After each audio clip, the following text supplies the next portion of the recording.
नमस्कार सगळ्यांना। त्या दिवशी मी माझा मुलगा मिलिटरीमध्ये लागलेला आहे, त्याचं कागदपत्राचं व्हेरिफिकेशन करण्यासाठी मी त्या दिवशी तिथे हजर झालो। म्हणजे चला मुलांनी तिकडून फोन केला, म्हणे व्हेरिफिकेशन करायला पाहिजे। मग मी गेलो। आता गावातले प्रतिष्ठित आमच्या तिथे उभे होते, विजय साहेब असतील, बाजीराव दराडे असतील, दशरथजी सावंत असतील, हे सगळेजण उभे होते। उभे असल्यामुळे माणूस उत्सुकतेपोटी तिथे जातो, उभं राहतो, उभं राहून बघतो। आता एखादा तमाशा जरी गावात चालू झाला तर लोक जमा होणारच ना।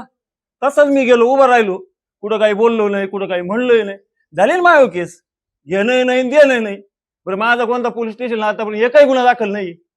सर्वसामान्य मला आता यायचं जर असलं अकोल्याला तर मला 20-50 रुपये कोणाकडून पाहून यावं लागतील।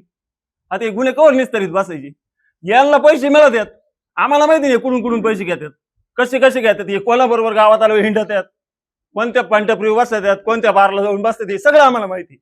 आम्हाला काही घेणंच नाही, काय घेणं नाही, मग जायचं का यांच्याकडे। आणि दुसरी गोष्ट अशी, आता मी ते खोलातच शिरलो, मला याच्याशी या रोलमध्ये विजय साहेबांचं नाही, यांचं नाही, कोणतंच घेणं नव्हतं। पण आता मी त्या ग्रामसभेला होतो। आता हे बघा, ह्या खोट्या साहेब एकच पेलाने एकाच माणसाने मारलेल्या, याचा जाब विजय साहेबांनी त्यांना विचारलाय, याच्यात काय चूक केली? म्हणजे ग्रामसभेमध्ये तुम्ही पार लाटून खा, वाटून खा तरी चालते। मग एखाद्या जबाबदार व्यक्तीने तुम्हाला विचारलं, तुमचं काय दुखलं का कुठं पोटात? तुम्ही त्यांचे गुन्हे दाखल केले तर केले, आमच्यावर केले। सगळ्यात याला मेन कोण आहे माहिती का?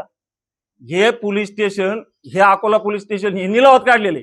एवढे एवढे पैसे आले पाहिजे, एवढे एवढे लोकप्रतिनिधीला गेले पाहिजे, त्या पद्धतीने काम चाललं पाहिजे। आमच्यासारखे विरोधात पक्षात असणारे आणि नसणारे यांचं वाटवं झालं तरी चालेल।